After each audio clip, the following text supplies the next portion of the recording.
ಎಷ್ಟು ಪ್ರಯಾಸ ಪಟ್ಟರು ಮುಂದಕ್ಕೆ ಹೋಗಕ್ಕಾಗ್ತಾ ಇಲ್ಲ. ಕಾರಣ ಕತ್ತಲೆ ಆವರಿಸಿದೆ. ಸಹೋದರ ಸಹೋದರಿ, ಯೇಸು ಬೆಳಕಾಗಿದ್ದಾನೆ. ಹಲ್ಲೆಲೂಯಾ. ಯೇಸು ಬೆಳಕಾದ ಕಾರಣ ಆ ಯೇಸುವನ್ನು ಹುಡುಕುವಾಗ ನಿನಗೆ ಬೆಳಕನ್ನು ಕೊಡಲಿಕ್ಕೆ ಶಕ್ತನಾಗಿದ್ದಾನೆ. ಆಮೆನ್. Hallelujah, hallelujah. ಶಬ್ದ ಬರ್ತಾ ಇಲ್ಲ. ಹಲ್ಲೆಲೂಯಾ. ಸರಿ, ಮೂರು ರೀತಿಯಾದ ಕತ್ತಲೆ ಸತ್ಯವೇದವನ್ನು ಹೇಳುವುದನ್ನು ನಾವು ಕೇಳೋಣ.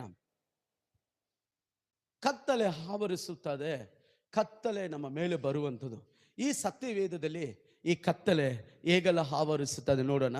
ಬೈಬಲ್ ವಾಕ್ಯ ತೆಗೆದುಕೊಳ್ಳಿ. ಆದಿಕಾಂಡ 1ನೇ ಅಧ್ಯಾಯ 2ನೇ ವಾಕ್ಯ. ಅಲ್ಲಿ ವಾಕ್ಯ ಹೇಳ್ತದೆ, ಆಲ್ರೆಡಿ ಕತ್ತಲೆ ಇತ್ತು. ಎಲ್ಲ ಹೇಳಿ. ಆಲ್ರೆಡಿ ಅಲ್ಲಿ ಏನಿತ್ತು? ಕತ್ತಲೆ ಇತ್ತು. ಪ್ರಿಯ ದೇವ ಮಕ್ಕಳೇ, ಇದ್ದಂಥ ಕತ್ತಲೆ ಬರ್ಕೊಳ್ಳಿ, ದೊಡ್ಡದಾಗಿ ಇದ್ದಂಥ ಕತ್ತಲೆ. ಇದು ಬಂದಂಥ ಕತ್ತಲಲ್ಲ.